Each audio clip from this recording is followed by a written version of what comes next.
Section 46 से लेकर 60A तक गिरफ्तारी कैसे की जाएगी, उसके बाद गिरफ्तार होने के बाद क्या क्या प्रोसेस होगा, क्या क्या प्रक्रिया होगी, यह बताता है। तो सेक्शन 46 कहता है कि गिरफ्तारी कैसे की जाएगी, अरेस्ट हाउ मेड।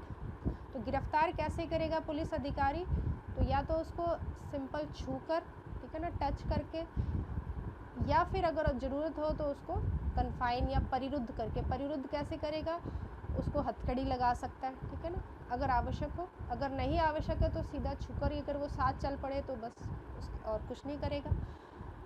वही जब तक वह उससे क्रम वचन और क्रम द्वारा अभिरक्षा को समर्पित ना कर दे, ठीक है ना, अपनी वो बॉडी या अपनी एक्टिंग या वर्ड से वो खुद से ऐसे लगे कि हाँ भाई ये आराम से चलने को तैयार है, ये कोई प्रोटेस्ट नहीं करेगा, तो फिर उसको आराम से उसको ले जाएगा, कोई हथकड़ी लगाने की आवश्यकता नहीं होगी, ठीक है।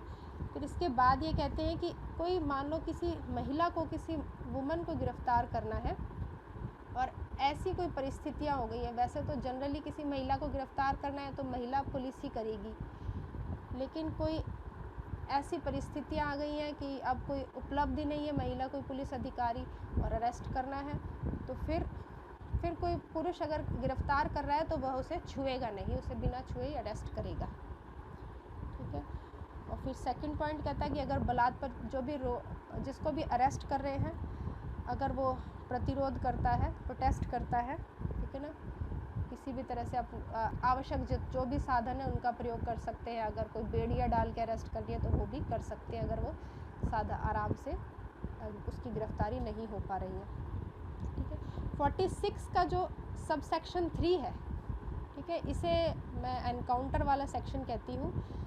ये तो नेगेटिव बात कहता है। ये क्या कहता है कि मृत्यु या आजीवन कारावास से दंडनीय अपराध का अभियोग नहीं है तो मृत्यु कारित करने का अधिकार नहीं देती है, ठीक है। तो इसका क्या मतलब हुआ कि इसका मतलब हुआ कि अगर मान लो, अगर हम इसको पॉजिटिव उसमें देखें, नेगेटिव नहीं, इसमें जो नेगेटिव वर्ड्स हैं वो हटा दें, तो इसमें क्या लिखा है कि अगर किसी व्यक्ति ने मृत्यु या आजीवन कारावास से दंडनीय अपराध किया है, ठीक है, कोई डेथ से या फिर imprisonment of life, death sentence या LI से दंडनीय कोई अपराध किया है, तो फिर उसको गिरफ्तार करते टाइम उसकी मृत्यु भी कारित कर सकते हैं। अगर ऐसी आवश्यकता हो तो उसकी मृत्यु भी कारित कर सकते हैं, पर सिर्फ अपराध 2 ही होने चाहिए इसमें, मतलब उसने जो अपराध किया है वो इन्हीं दो चीज़ से दंडनीय होना चाहिए, या तो मृत्यु से, डेथ सेंटेंस से, या LI से।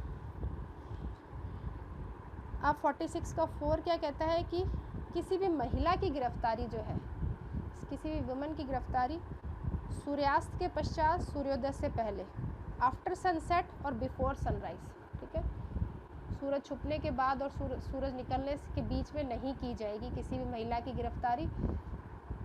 लेकिन ऐसी कोई परिस्थितियाँ, ऐसी कोई सर्कमस्टांसेस है, ठीक है ना, कोई एक्सेप्शनल असाधारण परिस्थितियाँ हैं और ऐसे में गिरफ्तारी ज़रूरी है, तो फिर क्या प्रोसेस, क्या प्रक्रिया होगी। तो फिर कोई महिला, कोई स्त्री जो पुलिस अधिकारी है वो लिखित में रिपोर्ट देगी, ठीक है, और फिर JM फर्स्ट, ठीक है, JM फर्स्ट कौन सा होगा, जिस एरिया में अपराध किया है, ठीक है ना, उस एरिया का JM फर्स्ट जो है उस पर अपनी परमिशन देगा, अपनी अनुज्ञा बाद ही उस महिला को सूर्यास्त और सूर्योदय के बीच में गिरफ्तार किया जा सकता है, अन्यथा नहीं।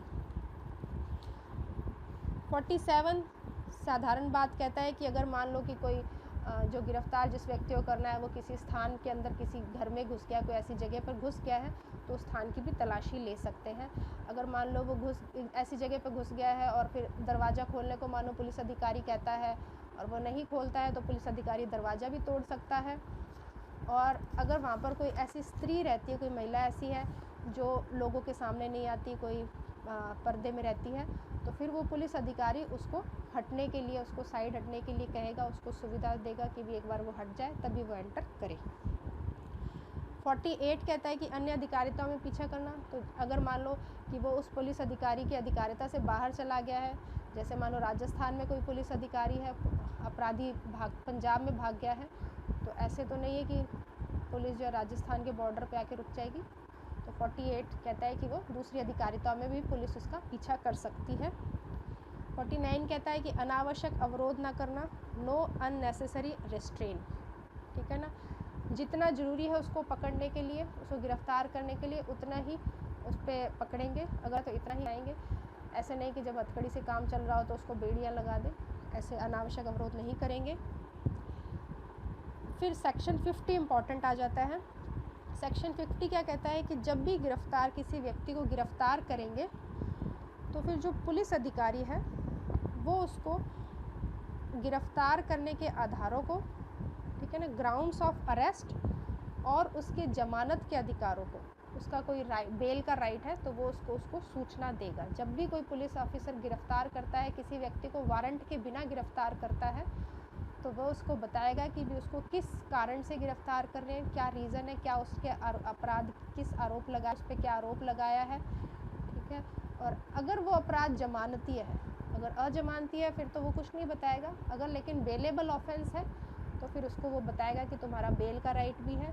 और एक बेल के अधिकार में क्या होता है, आप ये सेक्शन जब आपने 2A में बेल की डेफिनेशन लिखो तब भी साथ में लिख सकते हो कि जब बेल का जो राइट होता है उसमें अगर बेल के मानो बेलेबल कोई ऑफेंस किया है और वो जो अभियुक्त है वो बेल देने को, मतलब अपनी जमानत देने को तैयार है, तो उसको फिर गिरफ्तार नहीं करेंगे, उसको वहीं छोड़ देंगे।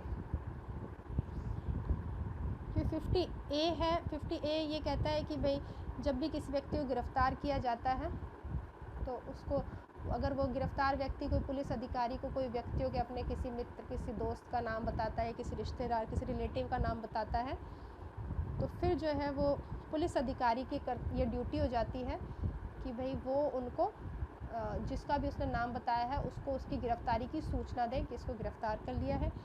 और पुलिस अधिकारी की एक ये भी ड्यूटी होती है कि जब भी वो उसको गिरफ्तार करेगा, उसके कोई राइट्स है, कोई और अधिकार है, तो वो उसको उन सब अधिकारों के बारे में उसको सूचना देगा, उसको इन्फॉर्म करेगा। तो 50 और 50A जो है ये पुलिस अधिकारी के कर्तव्य आ जाते हैं। 51 में पुलिस अधिकारी उसकी तलाशी लेगा, ठीक है।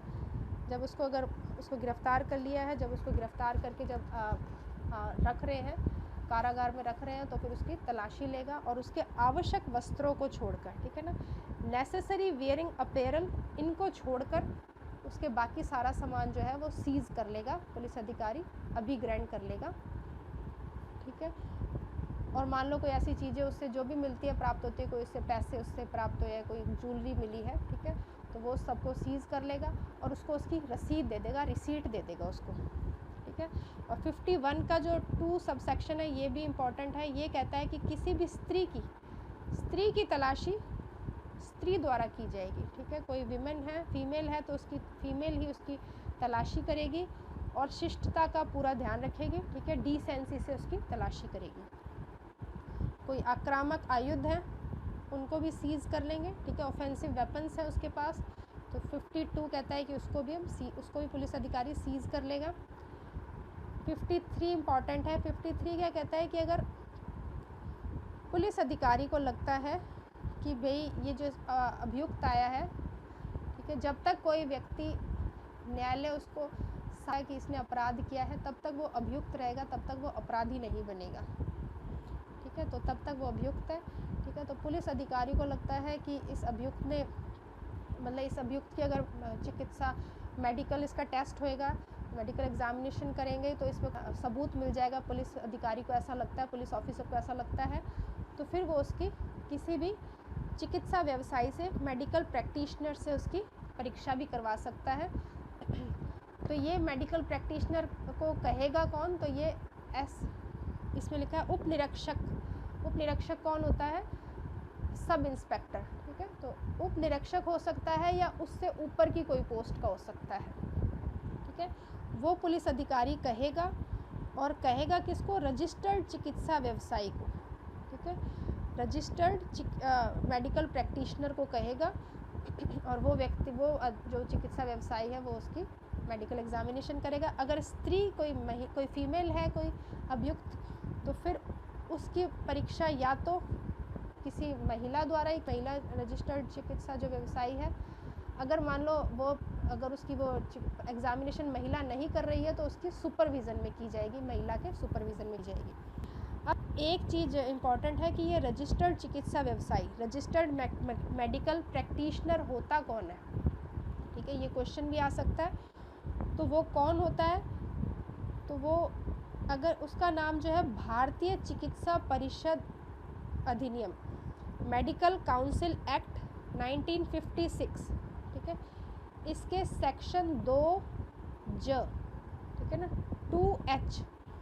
2H में कोई क्वालिफ़िकेशन बता रखी है डॉक्टर्स की, ठीक है ना, तो वो क्वालिफ़िकेशन उसके पास होनी चाहिए। और दो चीज़ें ज़रूरी है, एक तो ये क्वालिफ़िकेशन होनी चाहिए प्लस उसके पास जो है उसका नाम जो है राज्य चिकित्सा रजिस्टर्ड, स्टेट मेडिकल रजिस्टर में उसका नाम लिखा होना चाहिए, तो वो रजिस्टर्ड चिकित्सा व्यवसायी होगा। 53 के बाद 53A, ये कोई रेप का अक्यूज़्ड है, रेप का अभियुक्त है, तो उसकी चिकित्सा मेडिकल एग्जामिनेशन के लिए है। सेम वही है कि SI कहेगा, रजिस्टर्ड चिकित्सा व्यवसायी जो है वो करेगा क्या कहते हैं मेडिकल एग्जामिनेशन,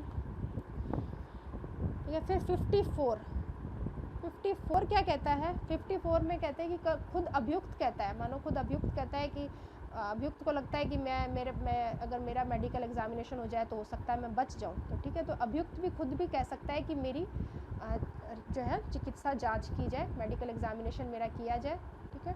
तो 54 में वो कहेगा, अभियुक्त कह रहा है तो फिर उसकी भी चिकित्सा जांच करवा सकते हैं अगर वो कहता है तो, ठीक है। वही करेगा कौन, इस अभियुक्त के कहने पर रजिस्टर्ड चिकित्सा जांच करेगा। फिर 54A इम्पॉर्टेंट आ जाता है। 54A जो है ये जो है आइडेंटिफिकेशन परेड के बारे में बताता है। एविडेंस में भी आपने पढ़ा था, आइडेंटिफिकेशन परेड होती है, ठीक है।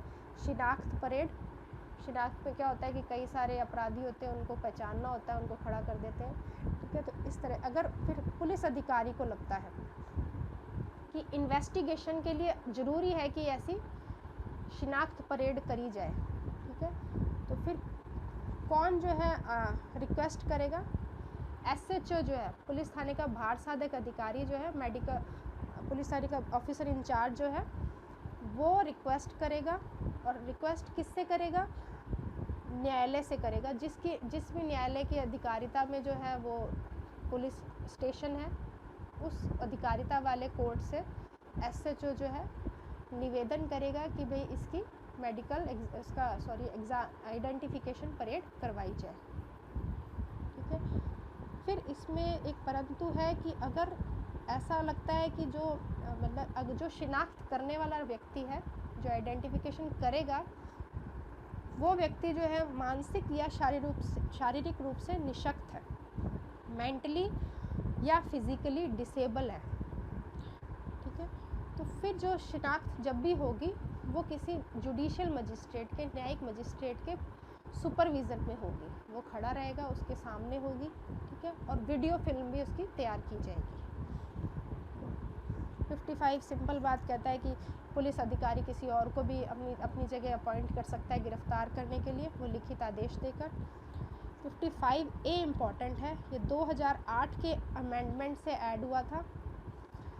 इसमें यह है कि जब भी अभियुक्त को जो भी अभिरक्षा में रखेगा, अपनी कस्टडी में रखेगा अक्यूज्ड व्यक्ति को, तो उसकी ये जिम्मेदारी होगी कि वो उस अभियुक्त की स्वास्थ्य का और सुरक्षा का, सेफ्टी का और हेल्थ का ध्यान रखे।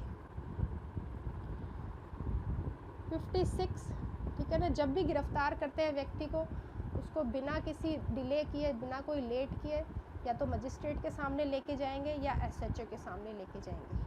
फिर 57 इम्पॉर्टेंट आता है। 57 जो है, ये जो कॉन्स्टिट्यूशन का आर्टिकल 22 कहता था कि 24 घंटे से ज़्यादा उसको जो है गिरफ्तार गिरफ्तार नहीं किया जाएगा, 24 घंटे के अंदर अंदर मजिस्ट्रेट के सामने लेके जाएंगे।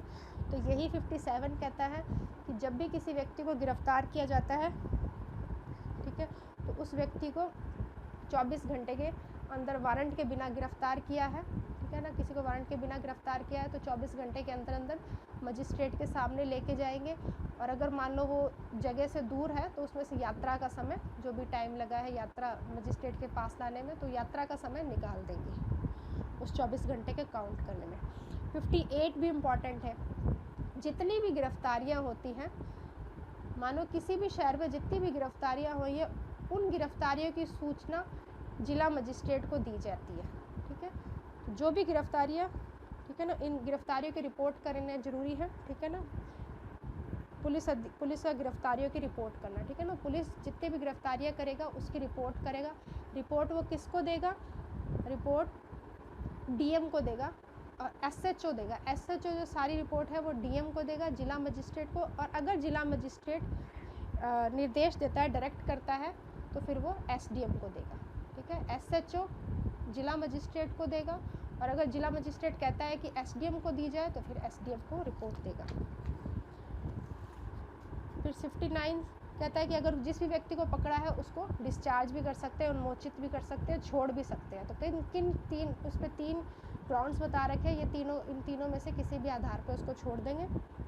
तो या तो वो बॉन्ड भर देता है, बंद पत्र भर देता है तो उसको छोड़ देंगे, या वो जमानत दे देता है तो उसको छोड़ देंगे, और तीसरा मजिस्ट्रेट आदेश दे देता है, मजिस्ट्रेट के आदेश से उसको छोड़ देंगे। तो 3 आधारों पर बंद पत्र, जमानत या आदेश से, मजिस्ट्रेट के आदेश से उसको वापस से छोड़ देंगे।